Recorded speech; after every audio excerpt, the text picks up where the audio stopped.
Innovate. Enable.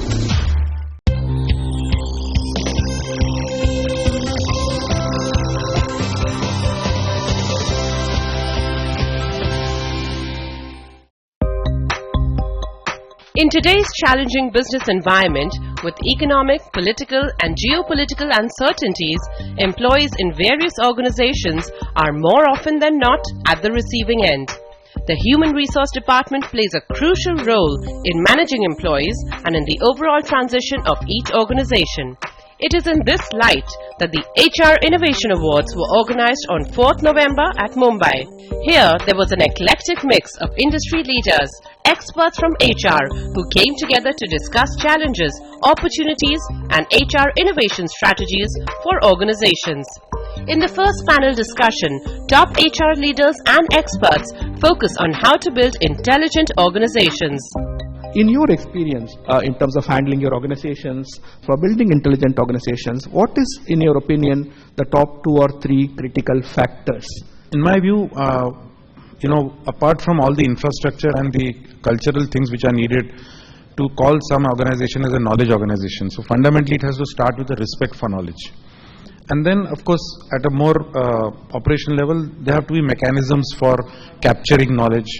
There has to be a mechanism for updating that knowledge.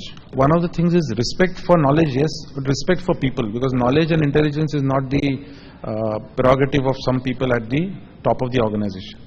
And I think creating mechanisms by which all this can be captured and shared across the organization is one of the most important things in this journey. For me, intelligence means how does a cohort in the organization, the whole organization, respond to partners, to stakeholders, to competition? How does it make a judgment? How do you apply your intelligence to make a judgment? It could be based on a market survey, it could be based on all the tools of knowledge management, but how do you make a judgment? So how do you respond to customer needs is an intelligent organization. Are you going to become another BlackBerry? Are you going to be immune and very, very complacent? Are you going to be too proud of what you have? Are you going to be too insensitive to what customer requirements? I think the most intelligent organizations are able to be extremely responsive to such situations. Building on the word situation, there is a word called situated learning. And situated learning is putting people in situations which makes them learn. So Gene Love talks about it, and what happens is you may have a set of people who may be very reluctant to learn about numbers. Research has been done on Brazilian street kids. Research can be done even if we go to a wet market where you buy vegetables. I think the way they calculate how much 3 pav of a vegetable costs is faster than the math we can do. So putting people in different situations creates intelligent organizations. Intelligent organizations are based on 2 elements. Intellect required for the organization and intelligence required. Now, because of the phonetical similarity, we tend to confuse it, but there is a certain element of intellectual capital an organization needs to have to build its capability to be able to exploit the opportunities it gets in the marketplace. You need to have that intellectual capability. After that, the dynamic market keeps throwing so many new challenges, so many new variables, that unless and until your organization has a capability for intelligence, as in CIA intelligence, to be able to research and find out as to what is happening in the market, which are the variables which are impacting, what is the insight in the changing environment that's going to impact the existing capital of knowledge that you have got, unless you have that, your ability to survive in the market is not there. So how do we continue to be an intelligent organization? How do we keep upgrading the human capital required to be having the knowledge that is required to succeed? And how do we gather intelligence from the market? Because even what you collect today is not necessarily the end of it. The dynamism is going to keep moving on. So do you have the ongoing ability to continually keep getting this data, information, big data analysis, artificial intelligence, algorithms, and all of that, to be able to upgrade that knowledge of capability, you have to be able to succeed in the enterprise. And that is what we talk about when we say intelligent organizations. I think if you really want to build an intelligent organization, there has to be a culture of, embracing diversity, which you spoke about. But I think it's more importantly about intelligence today is spread across the entity. So how do you build a culture where the learning across the organization kind of happens at great speed?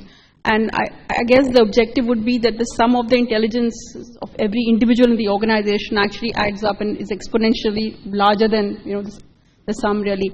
And I think the other bit you talked about diversity. I think one of the challenges, and you said the factors really would be about today an organization employs 5 generations of workforce. So how do you get the intelligence across those generations into what you're going to be doing really?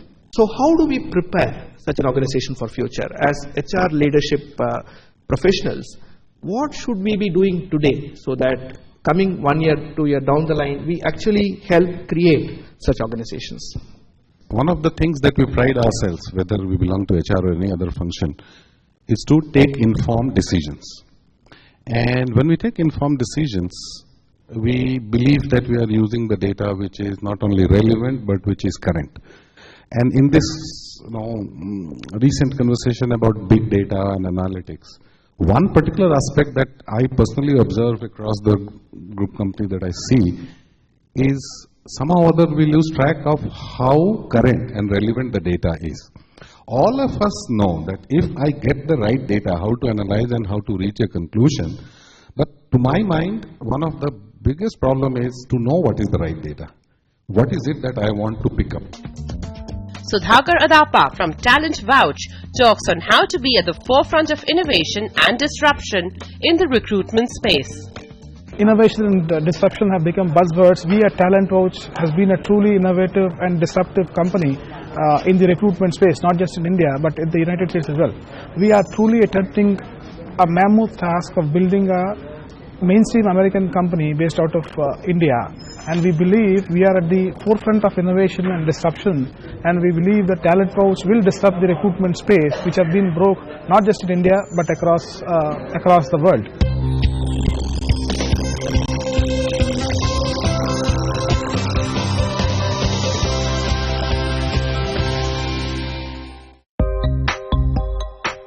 In the second panel discussion of the HR Innovation Awards, HR leaders came together to discuss the role of innovation and digital transformation strategies that can be adopted in organizations. The challenge with digitization is everything is real time, everything is instantaneous, and everything lends itself to immediate audit and immediate sense of governance. Right, both formally and informally. And I think therefore HR is going to be a lot about making things real time. It's all about making sure that people have things at their fingertips, and this will change a lot of leadership styles, leadership practices, a lot of our talent strategies, because it's almost going to be out in the open for people to look at and respond to. HR innovation should stem from the culture of the organization. You should create an inclusive culture where you encourage creativity. Innovation doesn't mean all the time doing breakthroughs. Innovation need not be through only technology. There are many other ways you can do innovation. How you can engage people, motivate them, they can give a better results, which can improve the productivity and the efficiency of the organization. Also, you can engage people through a good innovation. I think it depends on the leadership, and if you do great innovations, even apart from the technology, it can also give great results. Technology could be one enabler for that. The way the technology and non-technology organization look at innovation. The technology innovations are extremely digital and forward-looking, but the non-technology organization also look at innovation in a very pragmatic way, which also takes into consideration the softer aspect. What probably was concluded very well, that for India, where the generation Y is maximum and workforce is going to be increasing going forward, the talent classification and transformation is extremely critical.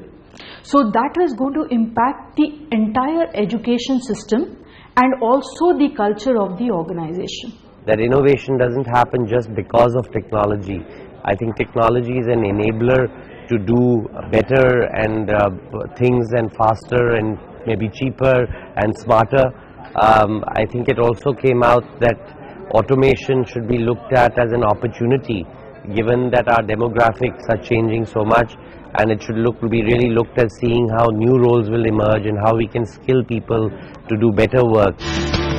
The final panel discussion focused on building an innovation enterprise and what CEOs want from HR directors. What is innovative practices in HR? What is imperative for an innovative organization today? So let's take a crack at that. Innovation is no more a competitive advantage. I think it's a survival instinct for an organization, and we need to really understand as to how do we want to really play it. We can either play it, so either there are only two options for organizations today. It's no more maintenance. Either you disrupt or you get disrupted. There is no third option. Yeah, if you see the world as volatile, and there are these words about VUCA, it is getting very complex. It is getting very ambiguous. You can play it that way and be getting disrupted. Like Kodak, Nokia, some of these companies we have all lived with, they are all disrupted today, and there are companies like Instagram and Ola and Uber and Airbnb, and there are multiple of examples which have just come up and have disrupted the world. So I think HR has to really see this context of innovative organizations today and then contextualize, are we ready to be part of an organization which actually goes and disrupts rather than get disrupted.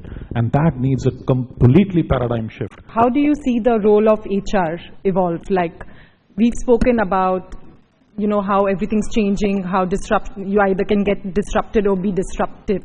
So in that, what is the role of HR, really? I know, my take on role of HR is, first, I think they must move away from being reactive to, they have to become proactive. I think unless HR moves from being reactive to proactive, I don't see is there any role, and therefore that's one I would think they must do. I think second is, you know, for too long we've talked about the business guys must have HR in them. I think a time has come for us to start talking about, does HR have business in them? Why are they recruiting people on the basis of certain job specification given by different functional heads? If they know the business, they must recruit people who suit that business, right? And I think the fundamental thing that HR should always keep worrying about is every employee of the organization, are they employable at any point of time? Are they relevant? I don't think the job stops the day you recruit and then you say, I've given you the relevant guy. I think it's a continuous process of ensuring that every employee is employable at any point of time, because the businesses are getting disrupted from every direction, every moment. And therefore, if you are not able to have employees who suit every requirement all the time, I think you've just done the job for that moment. So I would think that's my take. But if you step back and take a look at what is the difference between all those good examples and the ones that aren't, it's all about people. At the end of the day, you know, the human capital is the biggest asset that an organization has. More, I mean, everything else is equal. I mean, if you have the money, you can buy, you can take a loan, you can buy the machinery, you can buy the best of everything. But what really drives an organization is the pulse of its people and the quality of its people. And I truly believe that if there is a war today, it's a war on talent. Okay, and just as we manage our finances, we manage everything else. And to me, I personally spend 40% of my time on HR-related issues, because I believe that is the single factor that really makes or breaks a company, on how you treat them, how you value them. From an HR perspective, and my number one expectation is that they are talent managers. Okay, they manage that asset of the company in terms of identifying the best talent, grooming them, developing them, nurturing them, coaching them, whatever word you want to find. They are the talent managers of the company. That is my number one expectation. HR guy has to get the pulse of the organization. Are the people happy? What's driving them day to day? Are they frustrated? Am I making a change about something? They are the ones who translate the strategy into culture. Sanjay, you also have something to share on this? Employee experience is equally important, or more important, I would say, because that signifies how you're going to be dealing with people who are in your arm's reach. We have a hope in hell dealing with customers that well who are not even within our arm's reach if we can't deal with people and give them the same experience. So given that we made a transition and it had to begin with top down, we said the CEO's role is actually not Chief Executive Officer anymore, it's the Chief Experience Officer. And whose experience is it? It is the employee's experience, it is their enablement and empowerment. And what does an employee want? He wants his life simplified. So looking at that, we have to make a very big transition internally. And that transition is exactly what we do for our customers today. And the rule books can't be two separate rule books to be successful in the world tomorrow. So that's where the role of HR, just like that of a marketing person, has changed dramatically. You are an experienced person for your internal customers, but the CEO, whose agenda it is, it has to be the CEO's agenda. While I'm saying, passing the buck on to the HR, but it is not an outsourced job anymore. It is everybody's job, and the experience owner, if it is the CEO, then it's as much and spending as much time trying to make their life simple, more meaningful, to get passion and inspiration into the ecosystem of the organization. So transparency is going to be absolute paramount, and how HR adapts to this.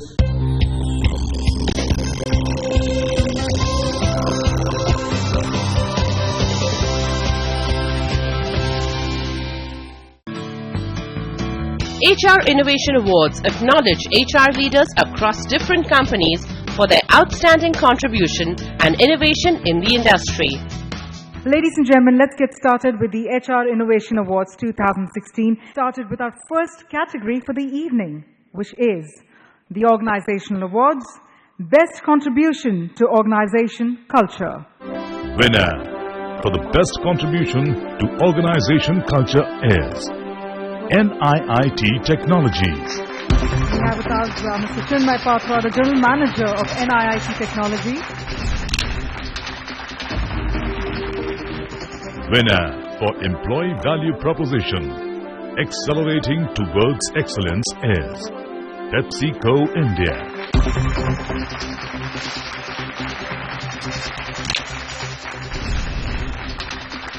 Winner for Most Effective Talent Acquisition is Dr. Reddy's Laboratories.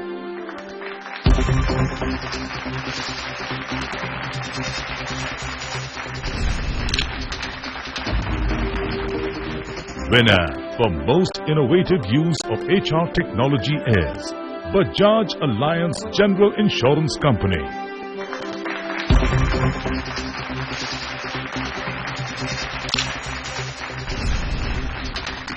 Winner for the Best Learning and Development Strategy is Piramal Enterprises.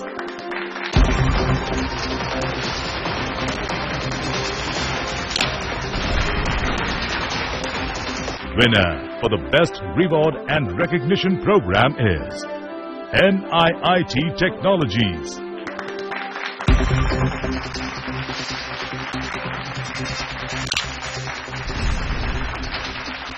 Winner for the Best Employee Engagement Strategy is Yes Bank.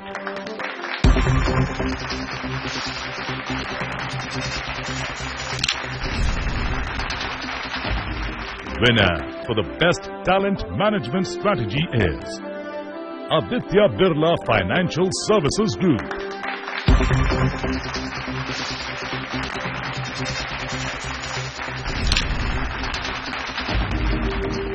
Winner for the Most Innovative Use of HR Social Media is HCL Technologies.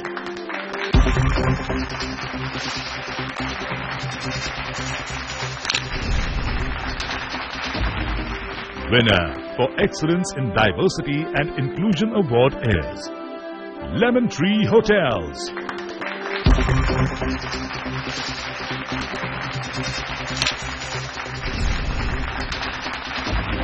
Winner of HR Team of the Year, 500 employees or more, Bajaj Alliance General Insurance Company and Indian Oil Corporation.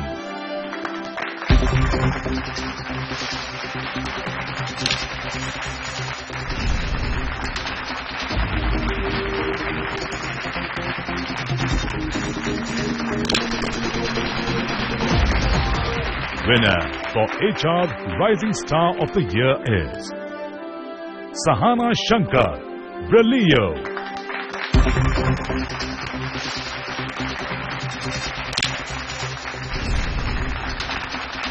Winner for Transformational HR Leader of the Year is Pranish Rao, Larsen & Toubro Technologies Services.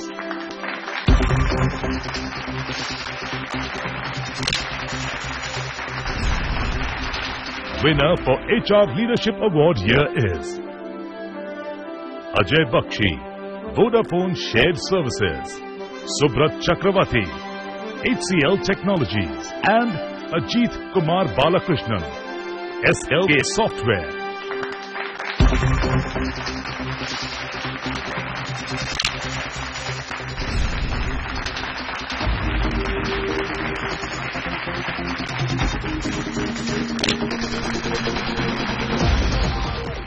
Winner for Innovative CHRO of the Year is Manoj Biswas, Larsen & Toubro Infotech.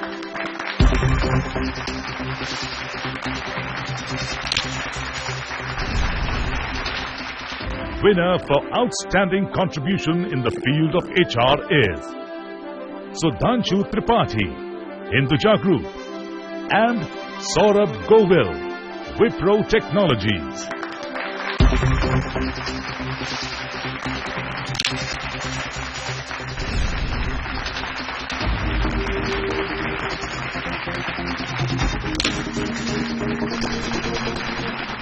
Winner for Outstanding Contribution in the Field of HR in Public Sector, ANUJ AGGARWAL, Airport Authority of India.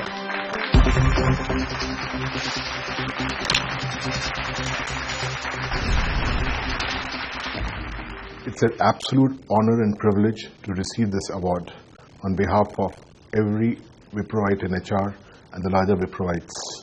Wipro has been at the forefront of innovation over the last few decades, and in our HR function, we continuously strive to innovate on a day-to-day basis and activities, making our employees more successful, making our customers more successful.